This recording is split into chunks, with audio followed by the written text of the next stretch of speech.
Ako lang ang makakagamot sa iyo. Ako lang ang makakagamot sa iyo. Ngayon mga tol, magandang umaga sa inyo. Naku, ito na naman tayo. Time check, mag-aalas 4. Minus 5 na lang, mag-aalas 4 na. Ito yung sinasabi ko sa inyo. Gumaka na ang ating pupuntahan mga tol. Kaya ang aga-aga ko, ready ko na yung mga tools na dadali natin. Sana pala rin tayo ngayon. Huwag naman sanang umulan. Ito ang buhay magtatawas. Kasi hindi naman pwedeng yung tatawasin natin, yung dadalhin dito, mabigat yun mga tol. Kaya ako talaga yung pupunta doon para tawasin yung ating pasyente. O, kailangan talaga. Pagka ganun kalayo ang pupuntahan, kailangan maaga. Samahan niyo ako mga tol sa aking biyahe hanggang sa ating pupuntahan.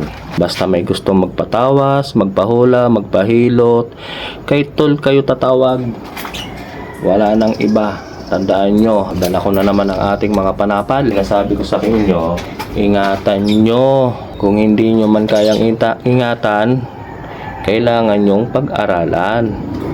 Ganyang mayroon kayong mga bagay na ganyan sa bahay ninyo na pwede nyong pangkabuhayan, kailangan nyong pag-aralan yung mga basic. Saka huwag nyong pababayaan kasi sayang. Kaya ito na naman si Tol to the rescue. Alas 4 ng umaga, baka sabihin nyo na may gabi. Hindi po, alas 4 po ng umaga ngayon. Magkakabit ako nito kasi pero tingin ko uulan. Kaya kung gusto nyo magpahilot, PM lang kayo. PM lang kayo sa akin para mapuntahan ko kayo. Pag sobrang napakalapit ng lugar nyo, sagutin nyo na lang yung aking transpo. Ganun lang po yun. Mura ako sumingil. Di po ako nananaga ang presyo.